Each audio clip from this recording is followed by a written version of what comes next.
हे dear students, आज के session में हम लोग पढ़ाई करने वाले हैं पॉलीमराइजेशन। आज मैं आपको पॉलीमराइजेशन पे पढ़ाई कराऊंगा, तो ध्यान से देखना, बहुत अच्छे से टॉपिक को प्रिपेयर करना है। पॉलीमराइजेशन बच्चों, आप जब स्टैंडर्ड 12th में आओगे ना, तो स्टैंडर्ड 12th में आप चैप्टर नंबर 15 पढ़ाई करोगे। वो चैप्टर का नाम ही रखा गया है पॉलीमर। उस चैप्टर का तो नाम ही रखा गया है पॉलीमर, मतलब वहाँ पे हम लोग, यहाँ पे आप छोटा सा एक सिंगल रिएक्शन पढ़ाई करोगे सिर्फ और सिर्फ। ओके, वहाँ पे आप बहुत अच्छे से पूरा टॉपिक बहुत ही डिटेल में पढ़ाई करने वाले हैं। ओके, तो मैं आपको समझाऊंगा कि पॉलीमर क्या होता है। वहाँ पे हम समझेंगे पॉलीमर कितने टाइप्स के होते हैं, कैसे कैसे बनाना है। पर यहाँ पे बहुत सिंपल एक रिएक्शन दी गई है अल्कीन के लिए। किसके लिए? सही है, अल्कीन के लिए एक छोटी सी रिएक्शन दी गई है। तो चलो वो छोटी सी रिएक्शन को आज निपटाना है। बस आज का टॉपिक उतना ही रहेगा। हम बहुत ही अच्छे तरीके से ये अल्कीन का पॉलीमराइजेशन देखेंगे। एंड आज का लेक्चर बस इतना ही आपको प्रिपेयर करना है। कल से हम लोग अल्काइन के ऊपर डिस्कस करने जा रहे हैं। मैं आज अल्काइन यहाँ पे लेके वो सारी चीज़ मिक्सअप नहीं करवा रहा। एंड मैं यहाँ पे आपको आज ओजोनोलिसिस का थोड़ा बहुत फिर से एक बार रिविज़न करवा दूँगा। चलो शुरू करते हैं। नाउ देखो, मान लीजिए कि अगर आपने CH2 डबल बॉन्ड CH2 लिया, इसे आप क्या बोलोगे? इसे आप बोलोगे इथीन। ऐसे आपने कुल मिला के N मॉलिक्यूल्स ले लिए, बहुत ज़्यादा मॉलिक्यूल्स, N मॉलिक्यूल्स आपने मान लीजिए ले लिए। बहुत हाई आपने टेम्परेचर दिया, हाई टेम्परेचर दिया एंड हाई प्रेशर दिया। मतलब दोनों चीज़ हाई चाहिए, टेम्परेचर भी हाई, प्रेशर भी हाई दे दिया। एंड कैटालिस लिया।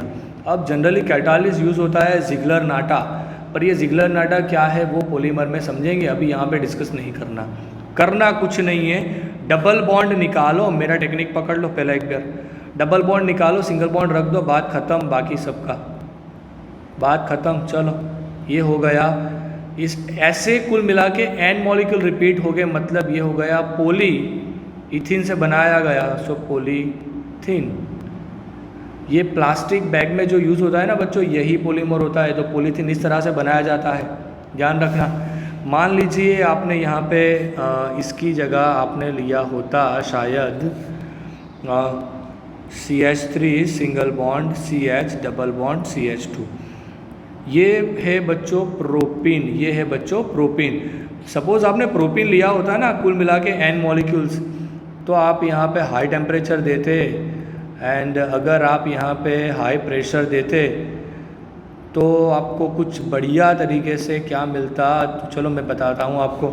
यहाँ पे आपको बहुत बढ़िया तरीके से CH सिंगल बॉन्ड CH2, यहाँ पे आएगा CH3, इस तरह से एक रिपीटेड यूनिट मिलता। इसे आप बोलते हैं पॉलीप्रोपीन, पॉलीप्रोपीन। ठीक है ना। अब ध्यान रखना, जो मॉलिक्यूल रिपीट होने से, जो मॉलिक्यूल रिपीट होने से आपको पॉलीमर मिल रहा था, आपको जो पॉलीमर मिल रहा था, जो मॉलिक्यूल रिपीट करने से, उस मॉलिक्यूल को बोला जाता है मोनोमर। वो सिंगल मॉलिक्यूल को क्या बोला जाता है? मोनोमर। अगर दो मोनोमर को आप कनेक्ट कर दो, दो मोनोमर को आप मिक्स कर दो या साथ में ले लो मोनोमर्स को, तो उसे बोला जाएगा डाइमर। डाइमर को साथ में ले लो एक और मोनोमर के साथ, तो उसे बोला जाएगा टेट्रामर। इस हिसाब से आप ये पॉलीमर का जो टॉपिक है वो समझ सकते हो। एंड ये जो पूरा रिएक्शन हम लोगों ने देखा ना, उसे बोला जाता है पॉलीमराइजेशन। इसे बोला जाता है पॉलीमराइजेशन। ये बहुत ही इम्पोर्टेंट वर्ड है, जिसे ध्यान रखना आप लोग। ओके, पॉलीमराइजेशन क्या होता है? तो the large molecule which are obtained by the polymerisation are known as a polymers. Okay, यहाँ पे एग्जैक्टली हुआ क्या है बच्चों? यहाँ पे high pressure and high temperature पे दो मोनोमर्स कंबाइन कर रहे थे। अब ये जो पॉलीमर्स होते हैं वो कहाँ पे यूज़ होते हैं? तो ये जो पॉलीमर होते हैं बच्चों, ये प्लास्टिक बैग बनाने के लिए, प्लास्टिक बैग बनाने के लिए आप यूज़ कर सकते हो। स्क्वीज़ बॉटल बनाने के लिए यूज़ कर सकते हो। ओके, बहुत सारी ऐसी चीज़ें जो अपने आसपास है। आप इसे रेफ्रिजरेटर बनाने के लिए यूज़ कर सकते हो, आप इसे टॉयज़ बनाने के लिए यूज़ कर सकते हो, pipes,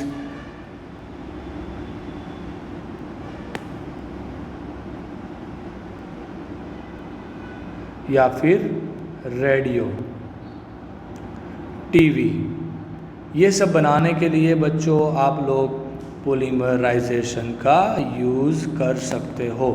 thank you. I am sure आप लोगों को पूरा सेशन अच्छे से समझ में आ चुका होगा।